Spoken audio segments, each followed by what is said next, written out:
I have titled my speech today, "What if we raised the bar for men?" Some thoughts on the epidemic of women all over the world being beaten and killed by men. Now, it is not a very elegant title. It's not concise, but it is deliberate because it seems to me that language matters very much. Language can shield the true reality of things. Language can desensitize us. Language can lose its ability to capture very specific realities. I could have titled my speech, "Thoughts on Gender-Based Violence," or GBV. It even has a kind of cool ring to it. It slips out of the mouth very easily, GBV. But why have I chosen not to do so? Because while I acknowledge that the expression GBV is perhaps useful in certain spaces, it does not quite capture the inhumane, immoral, and utterly unacceptable phenomenon that I think deserves maximum attention, which is that all over the world today, so many women are beaten, raped, and murdered by men, and that these women would not suffer this kind of violence if they were not women. Yes, men suffer violence, but it is overwhelmingly women who suffer violence based on their gender. And more importantly, in the language we use to talk about it, it sometimes makes the violence a kind of neutral phenomenon, as though it is something that falls from the sky, as though it is something that is inevitable, when we know very well that it is in fact the result of choices made by men. We say gender-based violence, but violence by whom? Yes, there are cases where women attack women and men attack men, but we must be forthright in addressing this ugly epidemic that it is overwhelmingly women who suffer violence from men. So here's the United Nations statistics. 137 women are killed by a member of their family every day. What it doesn't say is that it is nearly always a male family member. There are rape statistics that show anything from 30% to 70% of women who have experienced some form of sexual violence in different countries all over the world. But we know the statistics are wrong. We know the numbers are higher because we know there is still so much stigma attached to rape that so many women do not talk about it. I have a friend who works for a corporate organization here in Lagos, and she told me a story about asking the women in her company what they wanted their guest speakers to talk about. So when she asked the women to attach their names to their topic suggestions, she got generic, vague topics like the life-work balance.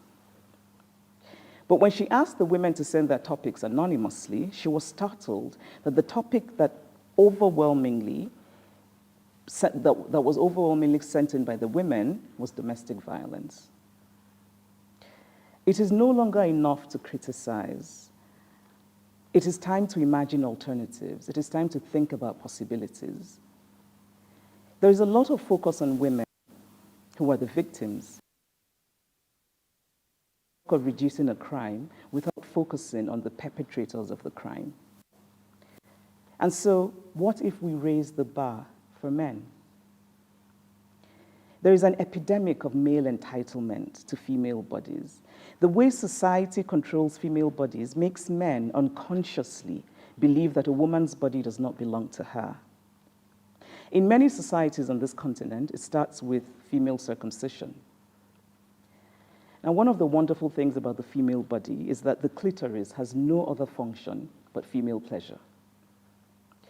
So when you take a girl and you forcefully and violently cut off her clitoris, what is the point? When you forcefully sew up a girl's vagina, making her vulnerable to horrible pain and infections and lifelong discomfort, what is the point of this torture? The point is control. The point is to control a woman sexually. It is to deny a woman sexual agency, and it is to tell her that her body does not belong to her. Now, male circumcision, when it happens, is about initiation into manhood. It is often uncomfortable, and in my opinion, it is unnecessary, but it is not about controlling male sexuality or male bodies. It is not about shame. But female circumcision is a barbaric process that aims specifically to diminish women and control them. At least 200 million women and girls have undergone circumcision, which is also called female genital mutilation. But the reason I choose to call it circumcision is that it's a language that's often used in the countries where it's practiced. And I think it's important for us to use the language that is used in the communities that practice them. And so of these 200 million women and girls in 31 countries, half of those countries are in West Africa. We cannot accept a culture where women are considered second-class citizens and then turn around and be surprised that women are raped and beaten by men. The two are connected. If you do not give value to a thing, then it is easy to abuse that thing. So recently, a woman got married in my hometown, and a man said to her, in giving words of advice for a happy marriage, he said to her, "Everything you do from now on, you must remember that you are now under a man." And I remember thinking, he could have told her, "You're now in a loving partnership. You'll be making joint decisions instead of solo decisions. You now have a friend to walk with you on life's path, and you will have good times and bad times." But no, he told her, "You are now under a man." This language matters. If a woman is under a man, then it is easy to justify violence against her. If she is under a man, then she does not have autonomy over her own life. Now, this man who said that a woman was under a man because she was married told me, "It is our culture." Okay, if it is our culture, then it is time to change it. Culture changes all the time. In my hometown in eastern Nigeria, I know the first set of twins who survived the practice of killing twins. In 1940, if a woman gave birth to twins in some parts of Igbo land, the babies would be swiftly taken from her and left in a forest to die, because Igbo cosmology believed that twins were evil. Now, I can imagine many people, both men and women at the time, saying, "It is our culture." And it was, but it changed. And today, I don't think any Igbo person would support the killing of twins. Culture does not make people. People make culture. We can make and remake culture. It is strange to live in a modern world, a world of cell phones and airplanes, and insist on selectively holding on to parts of culture that existed in pre-modern times and that reduce the human worth and potential of women. Biology is the basis of male oppression of women. Men in general are physically stronger than women, and this has been the basis of male oppression of women. Our human history was one where might ruled, and so men ruled, and men made rules that benefited them, and they called those rules culture. We live in different times.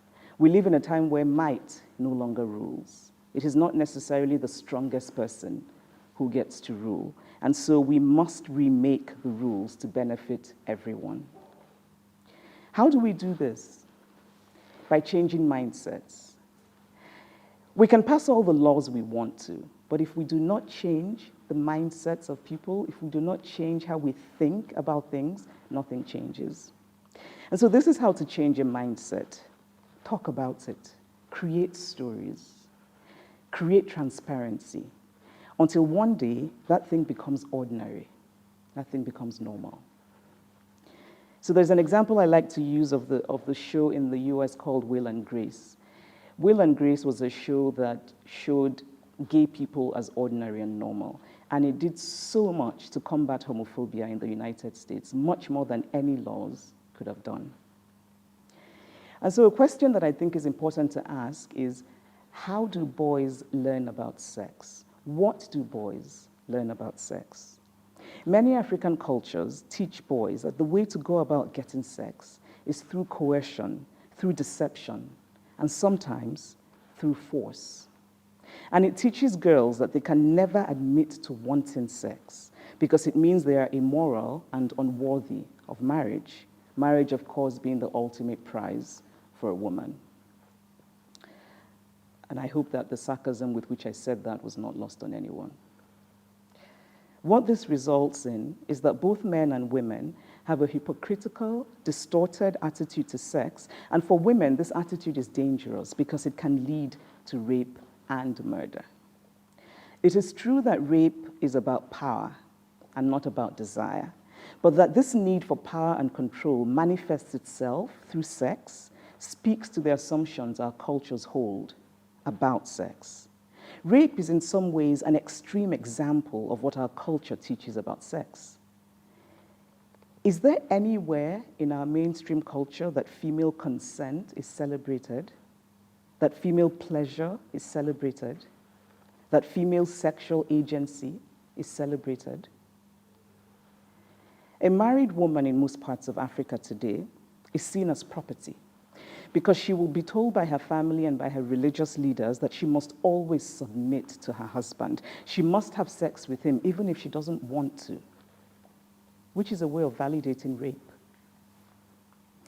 What if we do better with sex education? What if we have open, honest, and uncomfortable conversations about sex? And the plainer the language, the better. What if sex education were not limited to biology? What if we didn't teach young people just about the egg and the sperm cell, but also about the society we live in, about social norms and about cultural assumptions, such as the cultural assumption around women and their bodies? Now, I think shame can be a useful thing. We should teach girls that they should be ashamed of themselves when they are dishonest and when they tell lies and when they steal. But they should never feel shame about their bodies. Biology is too often a source of shame for women, and biology should never be a source of shame. I remember growing up and being made to feel ashamed when I got my period. If your dress accidentally got stained, you felt terrible shame, as though periods were not natural things, as though somehow you had done something wrong. Periods happen specifically to girls, and to make it a shameful thing is to teach girls that something is wrong with their bodies. Periods should just be ordinary. They should be seen as normal as the sun shining and the rain falling and people sweating. But the shame does not stop with periods. We do not give girls the language to talk about their bodies. I know so many adult women today who know little about their bodies and who are ashamed of their bodies and who cannot talk about their bodies. The word for vagina in my language, Igbo, is considered very vulgar. So imagine this scenario. A little girl, innocent, helpless, is being sexually abused by her uncle. She's scared and confused. Sexual assault is difficult enough to talk about, even for an adult. But how will this little child talk about it when she doesn't even have the language? What will she say? How will she say it? We should give girls the language to be able to talk about their bodies, and most importantly, we must strip that language of shame. And what about men and shame? We know from research, and I think most of us also know this anecdotally, that a baby boy and a baby girl are treated differently from the minute they are born. In fact, even before they are born, it is overwhelmingly female pregnancies that are terminated, specifically because they're female. And studies show us that as infants across cultures all over the world, girls get more hugs and more comforting, while boys are expected to cry less and are comforted less. As toddlers, we already expect boys to be tough and to suck it up and not to cry. So we start very early in our project of constructing the hard cage of masculinity. The problem is not that masculinity itself is bad. That is, masculinity being the idea of having certain expectations for men. The problem is what we have decided that masculinity must look like. We can make a choice as a society to do it differently. We can remake masculinity. And it starts with what we teach boys to be ashamed of. Our culture currently teaches men to be ashamed of weakness, to be ashamed of failure, to be ashamed of not being financial providers. What if we begin to teach little boys to be ashamed of different things? What if we construct a new masculinity? What if from childhood we tell boys that real men do not start fights? But if you bring a fight to him and you're his equal, he will beat you the hell up. What if we tell them that real men cry, that real men talk about emotions, that real men are honest and keep their word? And I am not talking about teaching them about chivalry, because chivalry's premise is female weakness. There are men today, grown men, who want to learn because nobody taught them these things. This is not to excuse men, but instead to challenge what seems to me a kind of inevitability that hangs over the way we talk about male violence against women. It doesn't have to be like this. It doesn't have to be the raging epidemic that it is. What if male cultural role models spoke about this, sang about this, celebrated this new masculinity? The way to change minds is through stories. Cultural products, art, storytelling, music, all have the power to change mindsets. Changing our mindsets will have an effect on how laws are implemented.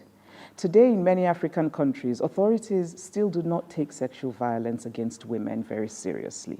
I cannot think of how many women in this country, Nigeria, who have been told by the police when they go to report violence done to them by husbands or other male relatives, go home and settle. We need to raise boys and teach them that many of the skills we presently consider female skills are actually human skills. We must expect more from men. It is soft bigotry to have such low expectations of men.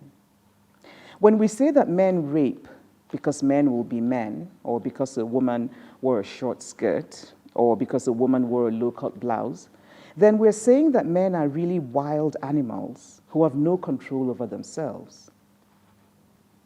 And if it is true, then we cannot trust men in any position of power because they are so lacking in basic self-control. But we know that this is not true. Men are not wild animals who do not have control over themselves. Rape is not about how women dress, because women in countries where women are covered from head to toe are still raped by men. Baby girls are raped by men. Elderly women are raped by men. Men rape because men make the choice to rape. Men can do better, and we as a society must expect men to do better. And so when we say GBV, let us also be specific about which violence is currently an epidemic in the world today. It is male violence against women. We should talk honestly and openly about it. We should change mindsets about it. We should implement laws that severely punish it, and we should raise the bar for men.